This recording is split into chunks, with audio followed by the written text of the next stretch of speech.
I'm Carol Christopherson. I'm the president and founder of Florida Service Dogs. I started this program years ago because of my own legal battles where I worked and where I lived. Being a disabled vet, I had head injuries in the military that caused my deafness. I'm totally deaf, so I'm considered what's called a late deafened adult. That's different than someone who was born and raised deaf. Someone who was born and raised deaf can't speak.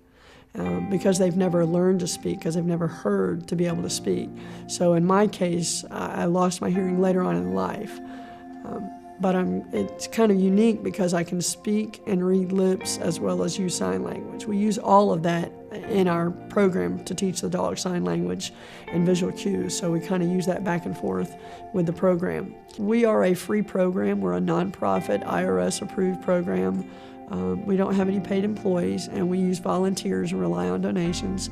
And everything we do is free. Our demonstrations, our dogs that we put out, they're all free.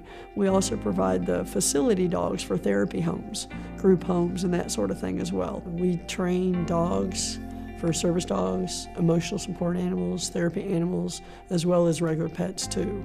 We teach canine behavior to the client, which is different than most service dog programs, which just focus on the handling skills after the dog's already been trained. So our training program is an inclusive togetherness program. A lot of the tasks have to do with people with physical and mental disabilities, things that the person can't physically or mentally do for themselves on a daily basis, such as opening doors, opening drawers and cabinets, closing the same objects, as well as getting things out of the refrigerator, helping them get dressed and undressed by tugging off clothes, tugging laundry up along the bed and off the bed, getting laundry out of the laundry basket and putting it in the laundry basket, carrying grocery items, as well as grocery bags to and from the car, to and from the counters, helping them get items off the shelf that they can't reach, either too high or too low, or just can't physically bend over. People who are deaf and hard of hearing, we can't hear things that are dropped as we're walking along.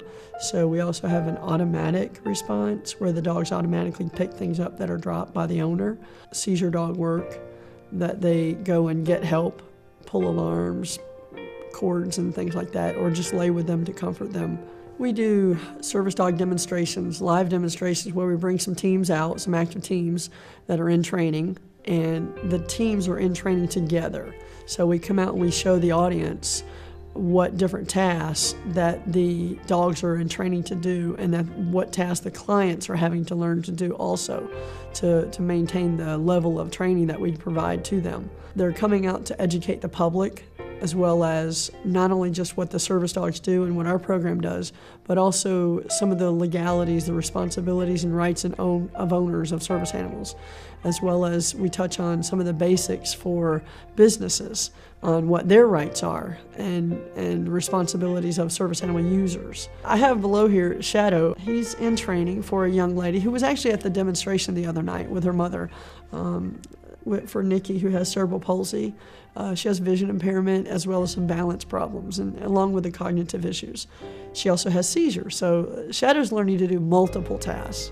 He's learning to open the doors, close the doors, as well as go get mom. Nikki sometimes forgets to get things and do things, so Shadow's learning to do things on automatic response and by visual cues, because some people can't actually remember how to say the words, the commands, what to say and how to say them.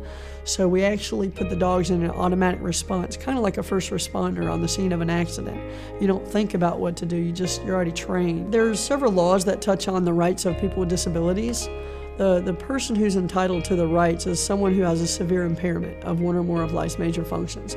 If you fall in that category, then you're entitled to reasonable accommodations. The service animal has to be individually trained to mitigate the disability or perform tasks for the person's disability. It's not the animal that has the right to access, it's the human with the disability that has the right to the access in the public. But the person still has some responsibilities. The animal has to be under control, has to be either harnessed, tethered, or leashed, or otherwise under control of the person. It doesn't necessarily have to be by leash, because some people who don't have arms or hands or the ability to hold that leash, there are other means to control it. The animal has to be under control.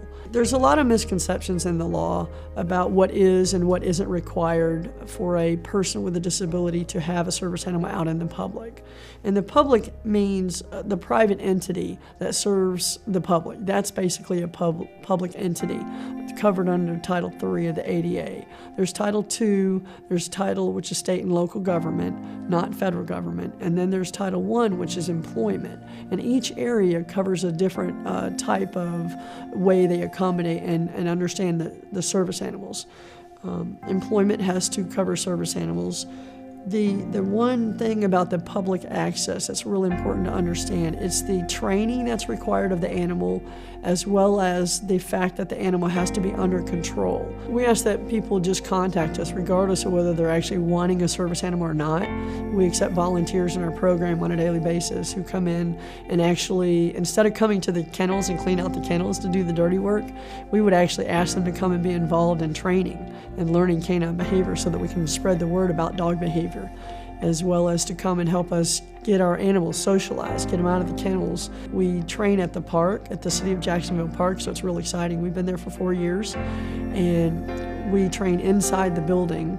It's an accessible park, and we teach the person that comes in to just come in and have fun with the dogs, to learn and work with the different dogs. We have all sizes, shapes, and makes and models, as well as ages. So there's no limit on what animal they might work with that night. We just ask everybody to come in, pick an animal and work with it, and continue to work with different animals and just have fun.